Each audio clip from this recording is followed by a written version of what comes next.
우리가 다시 오실 예수님을 생각하면서 소망을 가지고 살아가는 우리 금옥교회 성도 여러분들 삶 가운데 하나님의 크신 은혜와 또한 사랑이 늘 함께 하시기를 간절히 소망합니다.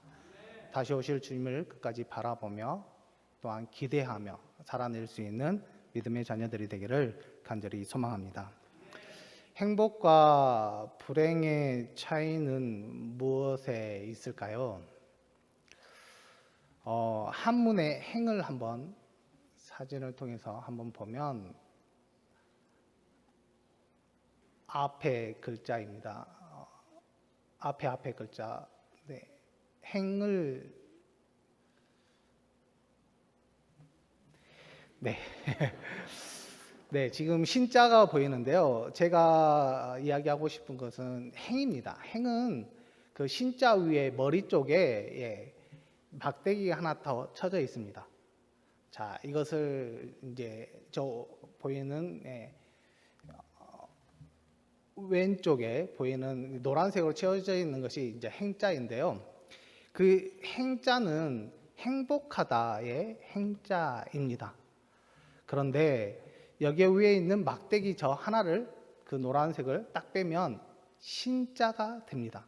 그런데 이 신자는 무슨 의미를 가지고 있느냐? 고생하다라는 의미를 가지고 있습니다. 우리가 불행하다고 생각하는 것은 이 한 가지가 무언가가 한 가지가 빠졌기 때문에 우리가 그렇게 느낄 때가 너무나도 많이 있습니다. 이 부족한 하나를 채우기만 하면 우리가 행복해질 것 같고 또한 잘 살 것만 같습니다. 그렇다면 우리가 꼭 채워야 해야 할 이 한 가지는 과연 무엇이 있을까요? 그것은 신앙인에 있어서 가장 필요한 것은 바로 예수 그리스도이십니다. 사람 안에는 예수님의 자리가 있습니다. 그 자리는 예수님 외에 다른 어떤 것들이 채울 수 없는데요.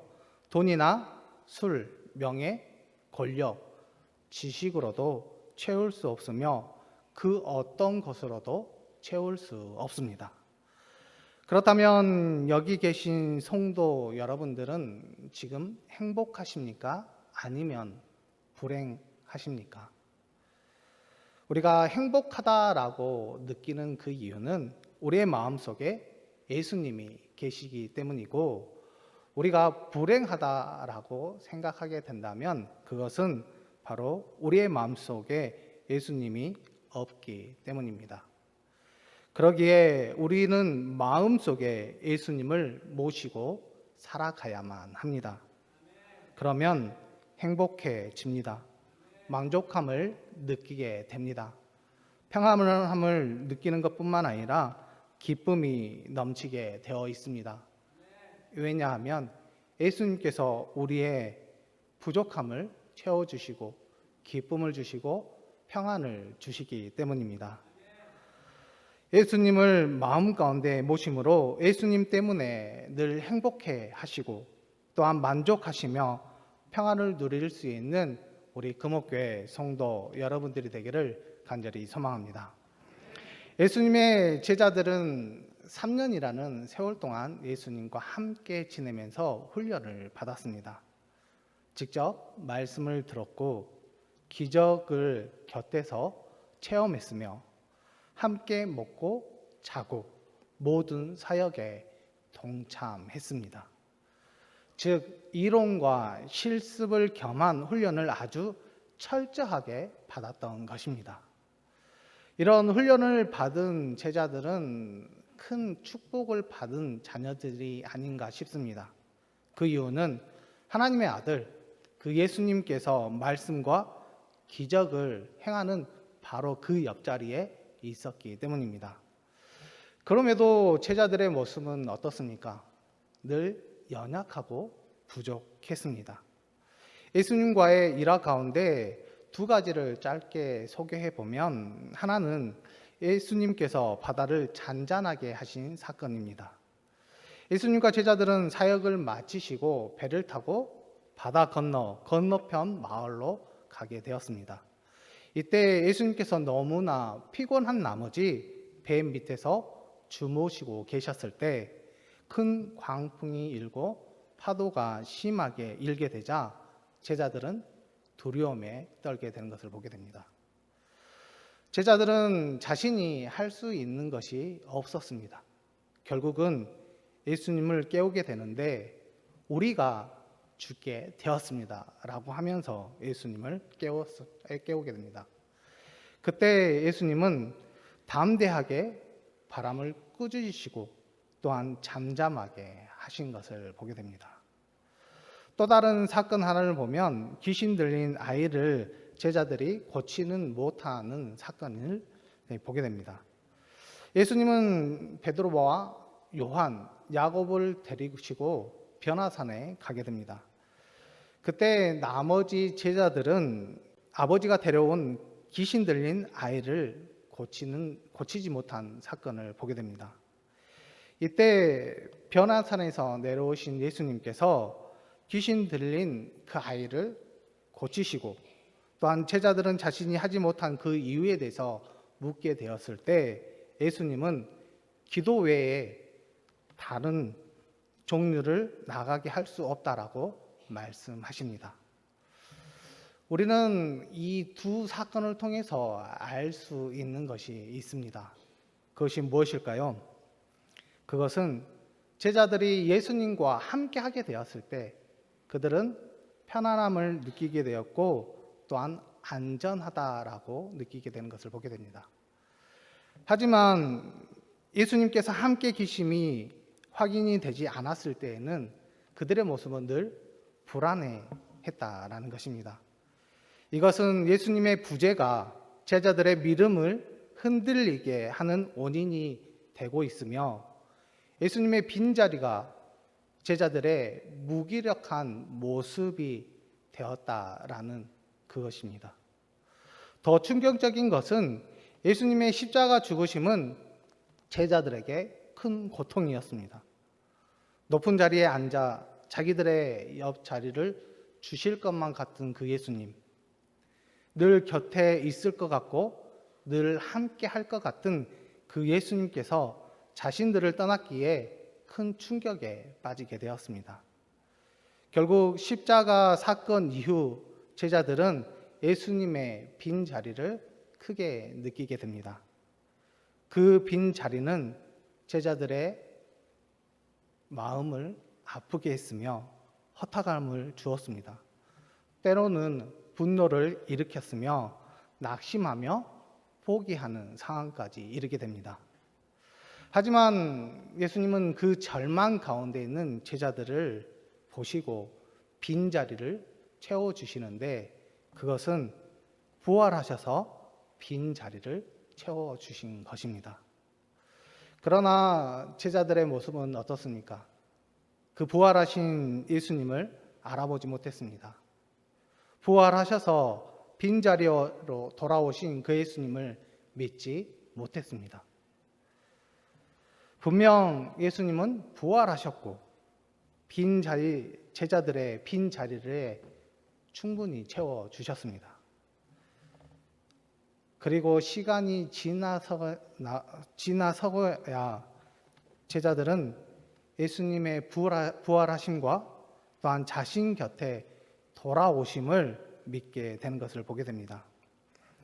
이후 제자들의 마음에는 감격이 있었고 행복해졌습니다. 그리고 예수님과 함께라면 모든 것을 할 수 있을 것 같은 그 마음이 들게 되었습니다. 그럼에도 그 제자들에게 또 황당한 일이 발생하게 된 것을 보게 됩니다.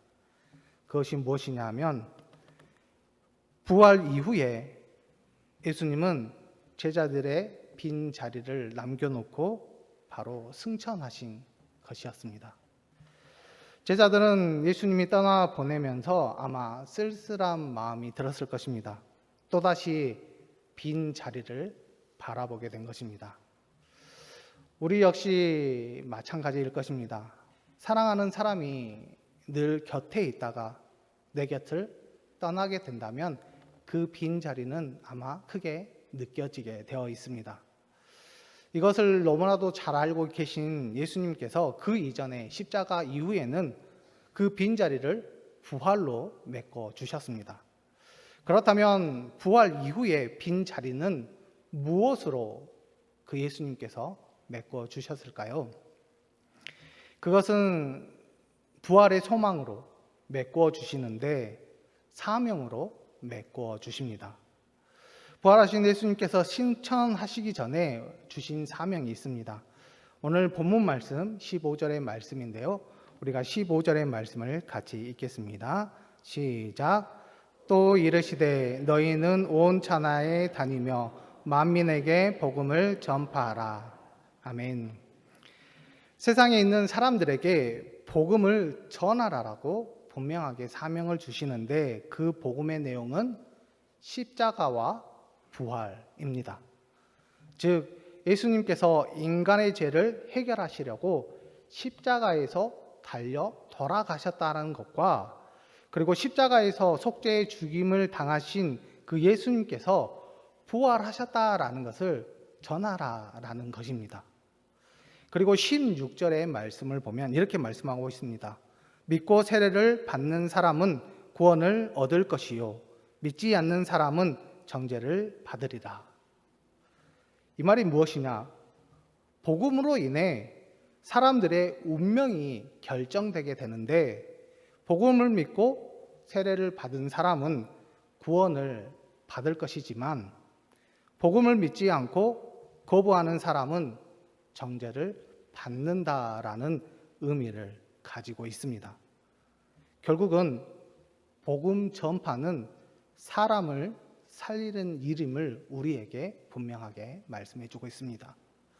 단지 우리는 그 사실을 많은 사람들에게 알리고 또한 우리가 소개해야 한다는 것입니다. 하지만 사람을 살리는 일에는 바로 하나님께서 하시는 일입니다. 그러기에 부활하신 예수님께서 저와 여러분들에게 복음 전파, 즉 십자가와 부활을 전하는 안내자와 소개자의 사명을 감당하라라는 것을 늘 기억하고 또한 그 기억하는 마음을 가지고 늘 실천할 수 있는 믿음의 자녀들이 되기를 간절히 소망합니다. 그리고 17절과 18절의 말씀을 보면 말씀을 믿고 복음을 전하는 자들에게 나타나는 놀라운 일들이 있습니다. 우리 17절과 18절의 말씀을 같이 읽겠습니다. 믿는 자들에게는 이런 표적이 따르리니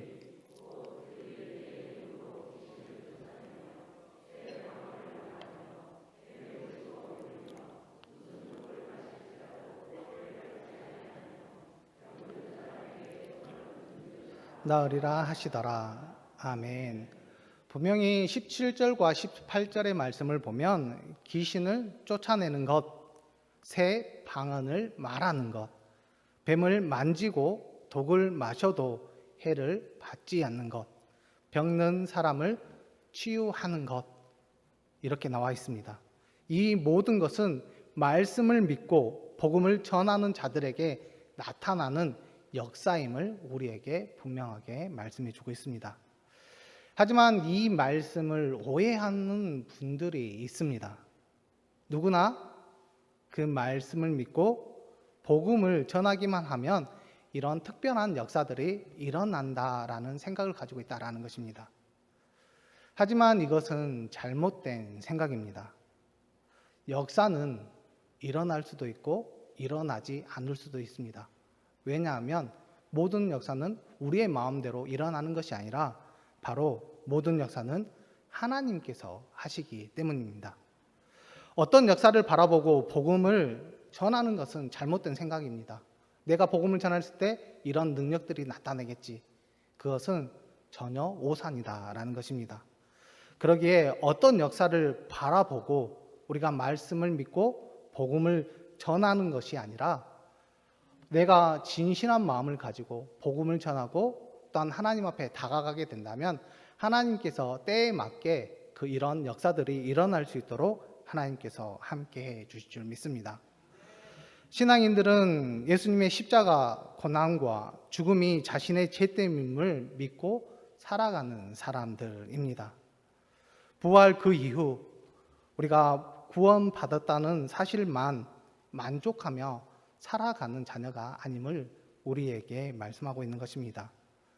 그리고 예수님의 빈자리를 온전히 채워야 하는 것이 바로 믿음의 자녀들입니다.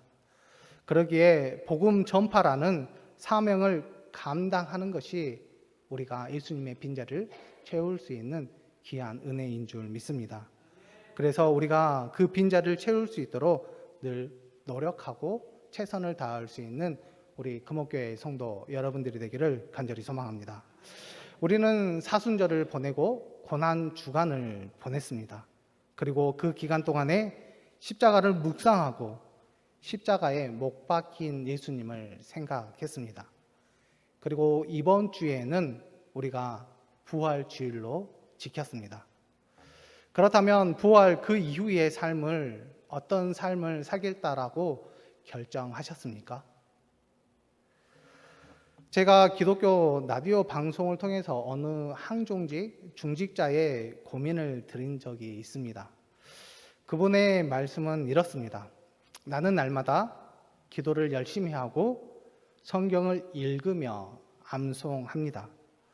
예배도 빠진 적이 없으며 새벽 예배도 꼭 참석합니다.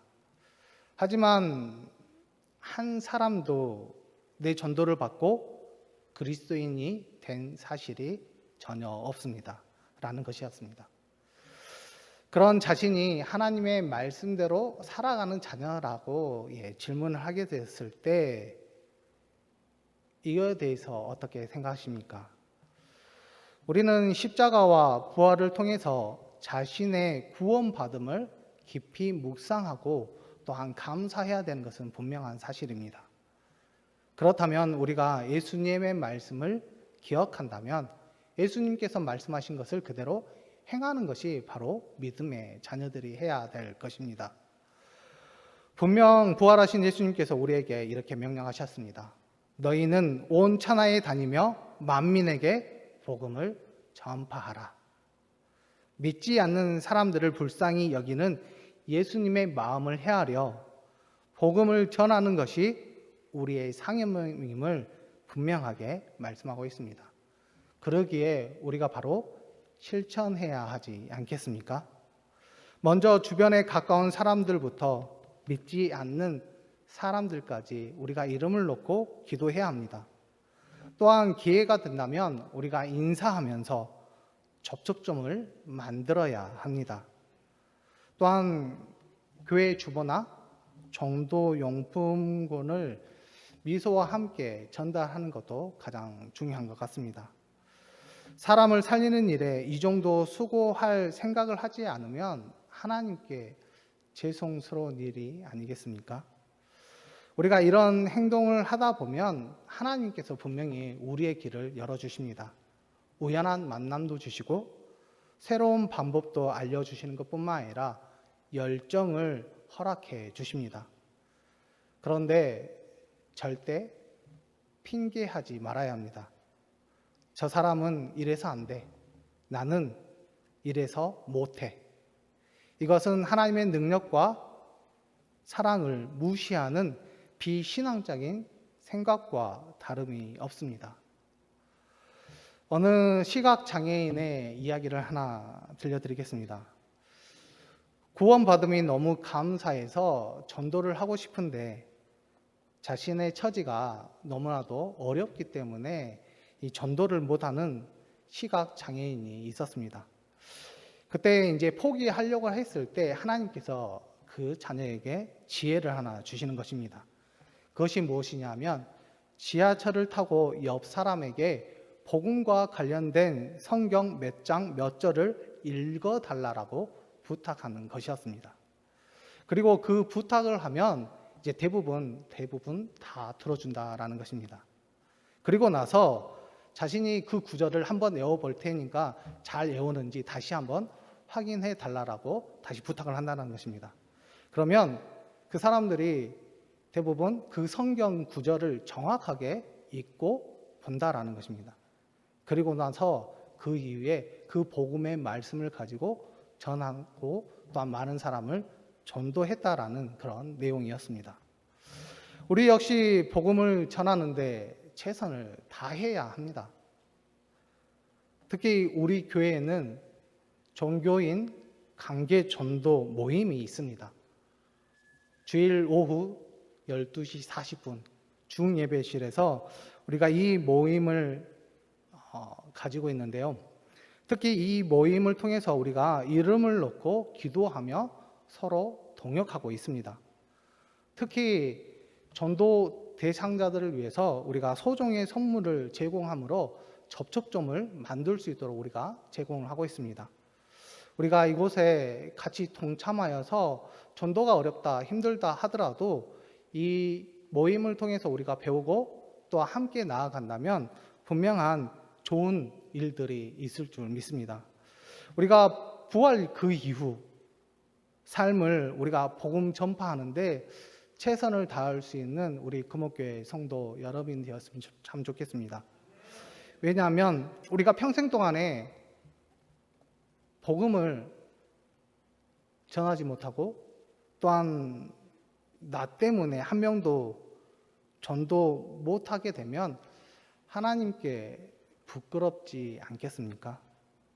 믿지 않는 사람들을 보고 우리가 불쌍히 여기는 마음을 가지고 우리의 입술을 열어 복음을 전하게 된다면 그 모습을 보신 하나님께서 기뻐하지 않겠습니까? 그러면 하나님께서 우리를 통해서 좋은 열매를 맺을 수 있도록 또한 하나님의 역사들이 일어날 수 있도록 끝까지 우리를 책임져 주시고 함께해 주실 줄 믿습니다. 우리가 부활 그 이후 우리가 어떤 삶을 살아가야 될지 분명히 하나님께서는 예수님을 통해서 우리에게 사명으로 또한 주셨고 그 빈 자리를 채우라라고 우리에게 말씀해 주셨습니다. 우리가 복음을 전하는 거 힘들고 어려울 수 있습니다. 하지만 교회 종교인 관계전도 또한 주위의 많은 분들이 복음을 전하는데 최선을 다하는 그 모습을 보고 우리도 할 수 있다라는 마음을 가지고 적극적으로 참여하고 동참하게 된다면 분명 없이 우리를 통해서 귀한 열매들이 있을 수 있도록 끝까지 하나님께서 도와주시고 함께해 주실 줄 믿습니다. 그렇기 때문에 우리가 포기하지 않고 한 영혼의 귀함을 다시 한번 마음에 새기고 또한 우리에게 분부하신 그 명령을 통해서 하나님 앞에 나아감으로 귀한 하나님의 사명을 잘 감당할 수 있는 믿음의 자녀들이 되셔서 끝까지 주님 앞에 칭찬받고 또한 영광을 돌릴 수 있는 우리 금옥교회 성도 여러분들이 되기를 간절히 소망합니다.